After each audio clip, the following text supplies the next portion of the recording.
Hi, welcome to today's episode where we are talking about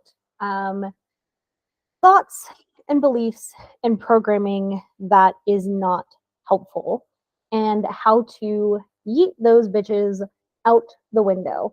And you may be thinking, Amanda, why? Why do I have beliefs and thoughts that are not helpful? And I'm so glad you asked. I'm going to tell you why. This is so exciting.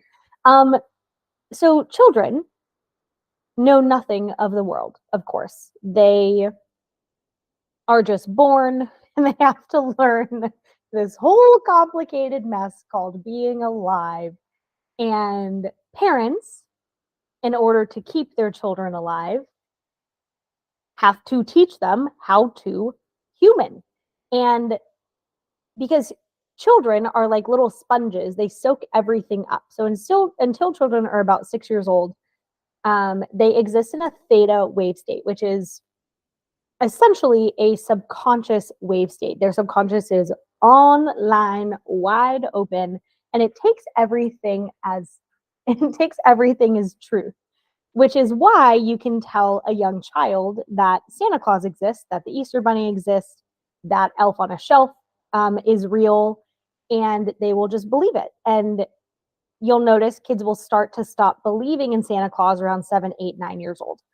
That's because their logic brain starts coming online and they start questioning and saying, hey, wait a minute here. So that's one of the reasons for that. So parents, in order to keep their kids alive, have to, teach kids about the world in a pretty quick way because children grow up fast. And so many parents are also dealing with their own filters and blind spots and trauma. And what I find is that most adults are walking around with hella unresolved trauma. And then if they don't heal that before they have children or while they have children, then they then pass on what their thought patterns, beliefs, whatever, onto their children. So you'll see this in families where like the grandparents are racist, the parents are racist, and they teach the kids to be racist. Or the grandparents believe that hard work is the way to succeed in this life. And so their kids learn that to work hard, work hard, work hard, save, save, save. And then they teach their kids to work hard, work hard, work hard, save, save, save. So this is how things get passed down in generations, right? And it's because parents have to teach their kids how to survive in the world, and all they know is all they know. So of course they teach what they know. So most of our beliefs, most of our thought patterns, most of our behaviors are actually conditioned responses that we learned as a child from our caregivers, whoever that was. Now, this can get very messy depending on if you grew up in a stable household, if you grew up in a chaotic household, an abusive household, if you were in the foster care system, if you bounced around. Like, there's just so many things that we as humans go through. And what our mind takes from those experiences is really what it thinks is the most helpful thing to take from the experiences, right? So most of what we think, believe, do is a conditioned response until we start examining our thoughts, patterns, behaviors. And then we're like, oh, hey, some of those are whack AF. Some of them are very useful. Some of them are very whack. Some of them are very useful at the time and no longer useful now. So I'm of the camp, and here's what I see. Whatever patterns, behaviors, thoughts people have doesn't come from nowhere. It all comes from somewhere. At some point, that was useful, but perhaps is no longer useful now. For example, let's say that Johnny grew up in a household where his parents were very, like, just absent. Perhaps they were using substance, perhaps they were on drugs, perhaps they were just self-centered, perhaps they were dealing with like a lot of depression. They just were not present parents. So what Johnny would learn is that he can't trust his parents because they weren't reliable. And so Johnny learned to be self-sufficient and in fact to be probably a little hyper independent. So as an adult, Johnny has beliefs like, I can't trust anyone but myself. And he has beliefs like, if I want something done right, it has to be me and I can't trust other people. Like, that makes a lot of sense given how he grew up. And that was very useful then, but it's not very useful as an adult. In fact, as an adult, it gets in the way of having connected, healthy, supportive relationships. So our programming comes from culture, family, friends, religion, media, all of those things. And most people don't examine their thoughts or beliefs or patterns at all, which causes a lot of problems, right? So then you'll have people doing things that are just wildly unhelpful, and not really understanding why, because they're not taking the time to self-reflect and they don't know that that would even be a useful thing to do. Most people, I find, really never think about those things. And it's so bananas to me. So I highly encourage everyone to like self-reflect and to, start asking, well, why do I believe these? What do I believe? And why do I believe that? Is that even my belief? And why do I do the things that I do? And are the things that I'm doing even useful? And we'll get into those. So because children exist in a theta wave state, again, their subconscious is just wide open. They're accepting everything as truth. They don't question anything. And they then become adults that don't really question anything. Not very useful. And now that that is a useful thing to do. And so we'll start doing that differently. So again, this is good for an adult who has to teach a child to behave in the world quickly. Not so good for the adult that never learns to question their beliefs, thoughts, or patterns. So here are some of the ones that I come across often. People will believe that you don't have to do, oh, let me fix that. I wrote that down wrong. So a lot of people believe that consistency means doing something every day. And that's just not true. Consistent can be doing something every Monday. It can be doing, something the first day of the month. It can be doing something once a year. Consistency is just a pattern. It doesn't mean daily. So people will get into that, especially around like New Year's when they're making resolutions or they're setting goals. They'll think, oh, I have to do this every day, but that's not the case. Consistency can just be whatever system, pattern, rhythm works for you.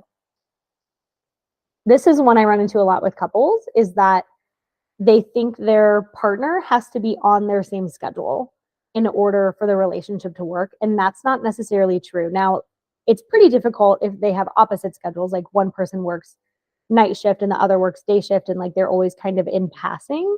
But it's not true that like both partners have to have the exact same schedule, that both partners have to work a 9 to 5, or both partners have to work Thursday, Friday, Saturday. Like, connection can be whatever you decide it is, and quality time can be whatever you decide it is. Which leads us into our next one, is that most people, well, let me rephrase that. I run into a lot of people who think quality time is having deep conversations, and I would suggest that that is very unhelpful. Quality time is whatever you decide it is. And quality time for some people may be parallel play, where like you're both in the same room doing your own thing.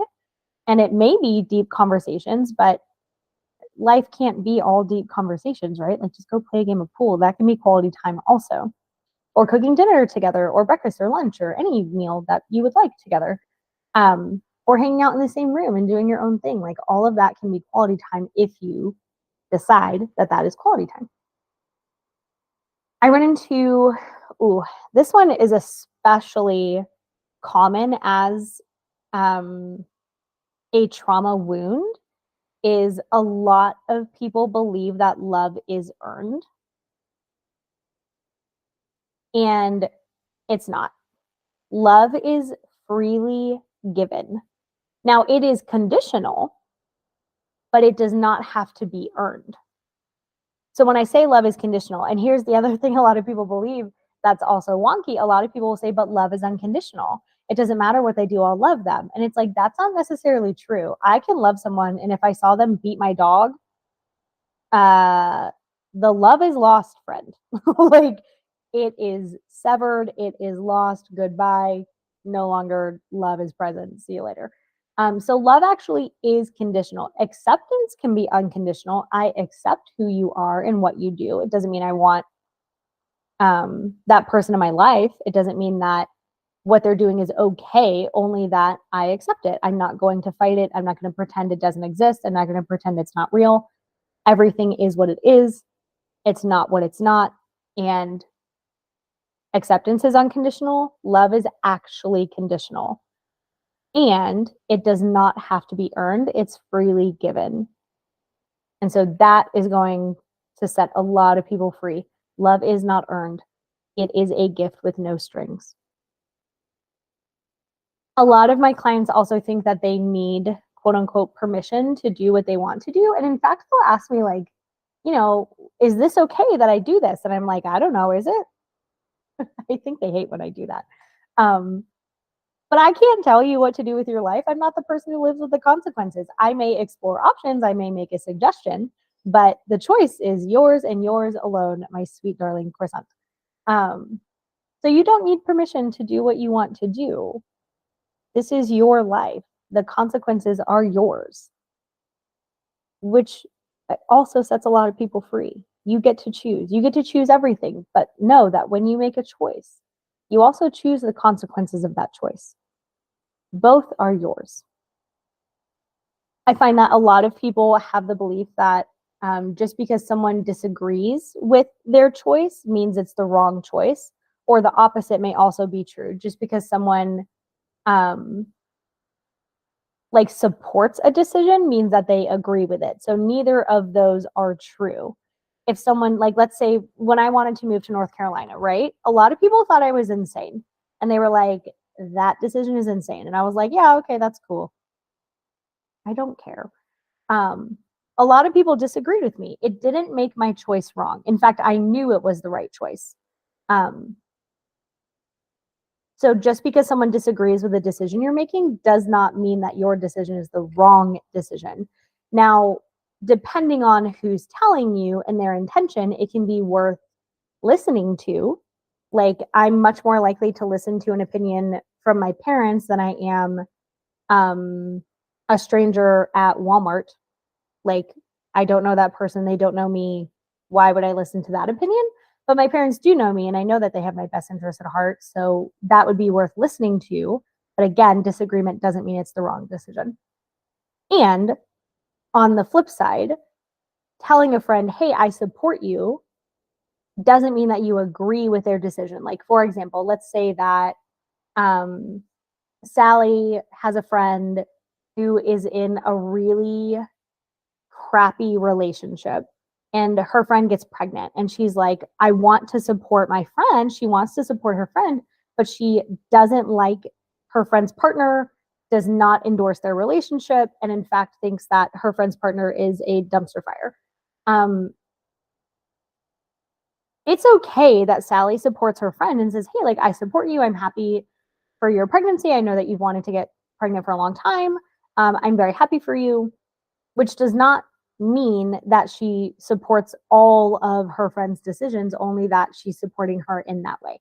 So supporting a friend is not the same as agreeing with their decisions or endorsing their decisions. So lots of these are just going to break people free. We're like cutting strings, cutting strings, cutting strings. I love this. This is one that I see often, is that people think their healing journey has to look like other people's healing journeys. And in fact, it can't, because your journey is your own. Blinders on comparison will not help you. Now, it may be interesting to say, oh, that person's journaling a lot. That would be, perhaps that's something I'm interested in. Or, oh, that person works with this person. Maybe I would enjoy working with that person. That's different than saying, well, they're so much farther, or they're so much different than mine. I'm going to do everything they do, but what works for them may or may not work for you. We don't know. Oh, well, here we go. We don't know if it will work for you. Your journey is your own. So filter all options through the lens of, will this work for me? And take that with a healing journey, with work, with partner, with just everything. Filter options as, will this work for me? Your life will not look like anyone else's. That's the point. It's yours. Here's one that a lot of people learn because they grow up with selfish, self-centered caretakers. A lot of people learn that disappointing someone, quote unquote, is the worst thing they can do. And so they spend their whole lives breaking their back, bending over backwards, lying, self-abandoning, self-betraying in order to not disappoint, quote unquote, other people. Let me suggest this. If someone is disappointed by your decision, that's their problem, not yours. And in fact, you are allowed to do what's best for you, even if other people don't like it, get disappointed, or disagree. Because your life is not their life, and you are not responsible for other people's emotions. Just like I cannot put a gun to someone's head and say, feel excitement, feel happiness, and they just feel happy. It's not possible to make someone feel something. Now, we can certainly influence what someone is feeling. If I made fun of someone and they felt bad, that I certainly influenced that. But I can't put a gun to their head and say, feel bad. So we cannot force someone to feel something. We can influence how someone feels. And even if other people are disappointed, you are still allowed to do what you please. Here's one that sets a lot of people free as well. A lot of people think people are like watching them. And I get it, right? Because again, kids are taught that Santa is always watching and Elf on the Shelf is always watching. And when, Santa's too far away, then the Easter Bunny is always watching. Or they'll say, Jesus is always watching, like any of those things. A lot of people grow up in an accidental police state where there's a lot of surveillance. And it makes sense because, again, parents, one of their jobs is to keep their kids safe and to teach their kids how to behave, but parents aren't always in the room. And so they, you know, so it benefits parents and the children, honestly, to say, hey, someone is watching, behave. Because kids will, listen, if you have ever been around a child, kids will just get into things. And parents teach kids this like good, bad, moralistic programming in order to keep them safe. Because we don't want kids running into the road. We don't want them sticking, a fork in an electric socket. We don't want them bullying other kids, et cetera, right? As an adult, if that belief is not examined, it just lives in the subconscious because all of those things, remember, a child accepts everything is true. It goes directly into their subconscious. And then if it doesn't get examined as an adult, they just believe that to be true, that someone is always watching. And then they become adults who think other people are watching them or paying attention to them. But like, no one is paying attention to you. No one cares. And if they do care, it doesn't really change your life, right? It may be a fear, but it's certainly not a threat. If somebody thinks that I'm ugly or fat or stupid or weird, it's not a threat to my life. It really doesn't mean anything. It just exists in that person's head. And I don't even know what's happening. So it's not useful to focus on. A lot of people think that once they make a decision, they can't change their mind. And that is old programming. That's not helpful. You are allowed to change your mind about anyone, anything, at any time, even if other people are disappointed by that, even if other people don't like it. And so you see how these layer and how a lot of these are kind of intertwined. So much, right? This one is similar to that one, layered, intertwining, right? Quitting doesn't mean failing. I can't tell you how many people I've heard say like, oh, my relationship failed because it ended in divorce. And I'm like, okay, but that doesn't mean that the relationship failed. It just means that it ended in divorce. Like, not every relationship is meant to last forever. And that's okay. But it certainly doesn't mean the relationship failed or that either person failed just because a relationship ended. It doesn't mean that someone failed because they quit their job. It doesn't mean someone failed because they quit a goal that is no longer aligned with them. Like, I would actually call that a win. And in fact, I find that the most successful people know when to quit, because never quitting just to say you never quit doesn't make a lot of sense if it pulls you out of alignment or if it makes you miserable. Like, it just doesn't make any sense. That would be like climbing Mount Everest and knowing that a storm was coming that would wipe out everyone and continuing to climb anyway and then dying on Mount Everest. Like, it just doesn't make any sense. It's better to quit and live another day. And it's better to quit and be happy. It's better to quit and be in alignment. Here's one that all of my clients experience a lot of relief when they hear, is that forgiveness is not required for healing or moving on. You do not have to forgive anyone. You can. It is a choice you can make. It is not required. Here's one that a lot of people, especially in the US, believe, is that people with money are evil, or people with an abundance of money are evil. Now, some are. Some are horrible people. But there's a lot of, like, money does not make someone evil. It only amplifies who they are. So there's that one. We're undoing so many of these, only a couple more. So if your brain is like, oh, wow, so many things released, like, amazing. We've only got a couple more.